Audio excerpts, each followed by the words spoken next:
Hi, sir. Ovik from Money Control. Just wanted to ask you about has there been consensus reached on AI safety commons that the working groups are working on? Good one. Okay. Hi, sir. Sejal Sharma, Hindustan Times. The Adani Group has just announced a $100 billion investment in data centers and commitment. I wanted to know if that is what you meant by when you had previously said that the investment would double by the end of the AI Impact Summit. And also, sir, could we get an idea of the total government expenditure on the 5-day AI Summit? Hi, sir. Shri from Financial Express. Firstly, congratulations on the humongous launch of the summit, and it's very heartening to see finally coming to fruition. So I have a twofold question. One, if you can give an outlay, since it's the AI summit, if you can give an outlay of the coming India AI Mission 2.0 as to what sort of capex are we planning around that, and what are your top priorities for the declaration from the India standpoint that you'll be looking for, which will be on the 19th? Yeah. Soumya, no questions? No questions. Sir, a couple of questions. Are you seeing the absence of Mr. Jensen Huang as a bit of a dampener, given that he was going to be one of the biggest attractions here and many people would have liked to meet him? Second, is there an understanding about some other people who were supposed to show up and if a decision is being taken, if they are going to show up and if the rest of the schedule for 19th particularly is going to be the same? Alright, so I'll take the first two those questions. There are about 12 questions which have come. The biggest point about the questions which have been asked so far, there are questions about investment, questions about IT industry, about models. I'll take all of them one by one. The IT industry is one of the biggest strengths that India has, and whenever any technology transition happens, this transition has to be managed combinedly, jointly by the industry, academia and government. So right now we are working with the industry and academia on three fronts. One, reskilling and upskilling the existing talent which is there working the workforce. Two, creating a new talent pipeline. Three, making sure that the coming generations are ready for this new technology. All these three things are happening in parallel. So far, more than 100 colleges are there where the IT industry is getting their talent reskilled.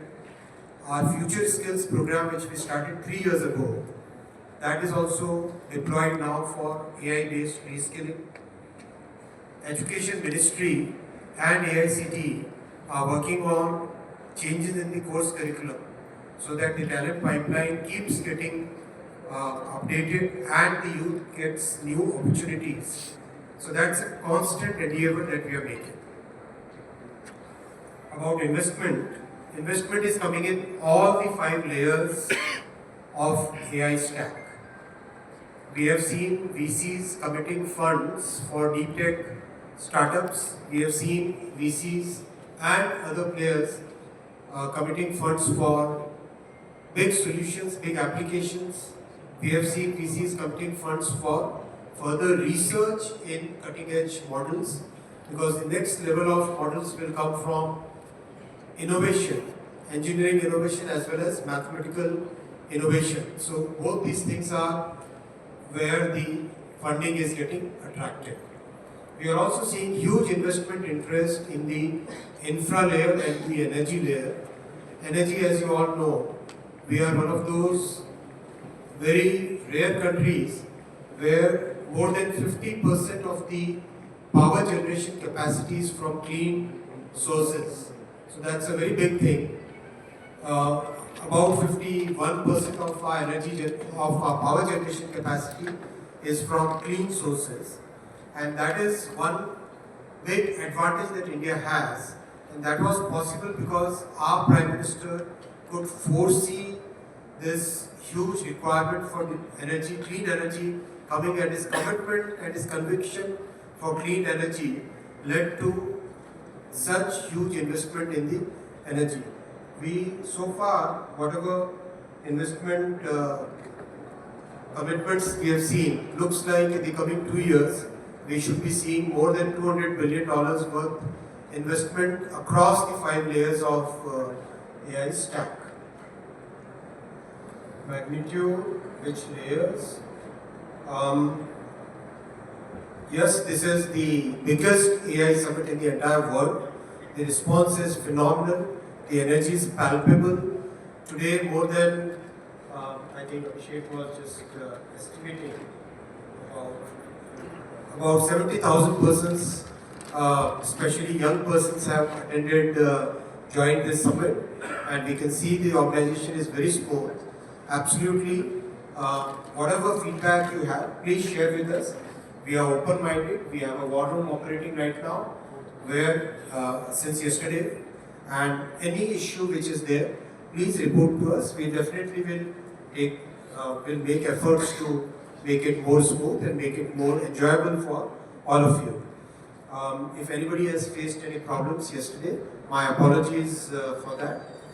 We are working very hard. The entire team is working day and night to organize this world's biggest AI summit, and we'll make all efforts to make sure it is enjoyable for all of you. Regarding the models which have been launched, which are part of the sovereign bouquet, many of the models have been tested and measured on parameters. They have been compared with global models, and so many parameters, they have actually been rated better than many of the large global models in the world. And that's one big testament of our innovation capabilities. And as Stanford has also rated India as among the top 3 AI nations. And as we go forward, we'll be launching the AI Mission 2.0, where there will be huge focus on research and development, on innovation, on AI diffusion, on further strengthening the common compute that we have been able to develop in the AI Mission 1.0. In the AI Mission 1.0, very clearly we have shown our Prime Minister's vision of democratizing technology, where unlike in so many other countries where the AI infra is under the control of a handful of companies, we in India have been able to provide AI compute to a very large section of our population.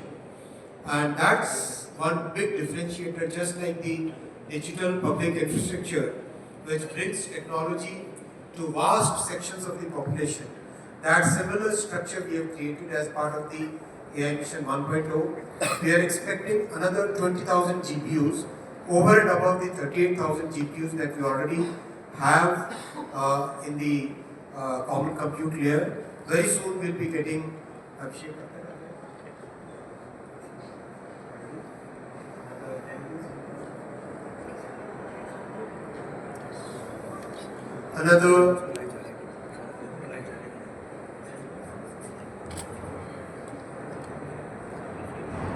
another 1 week we'll be placing orders for another 20,000 GPUs, and they will be deployed within the next 6 months. So it's a constant endeavor to provide high quality, good resources to our startups and researchers and students. Our government is focused on making technology accessible to the entire large section of people who would like to use it. There are questions about harmful content and whether there is consensus. Yes, a good consensus is emerging among the global leaders. Our interactions so far with many other countries, everybody believes that yes, AI should be used for good and all the harmful impact should be contained, and that has to be done through a techno-legal approach. That cannot be done merely through regulating or merely through passing a law. It has to be done through a techno-legal approach where technology can be used, and as you know, in our AI Safety Institute, which is a virtual institute, we are working with many academic institutions for creating the technical solutions to prevent harmful impact of AI. Regarding some people not attending, this is a personal choice. I would not like to comment on it. Mr. Jensen Huang reached out to us and he said that because of something really unavoidable, he was very keen to work here, but he has deputed his very senior executive to join us, and NVIDIA is also working with some Indian companies. I cannot share the names at this point of time for some very large investment.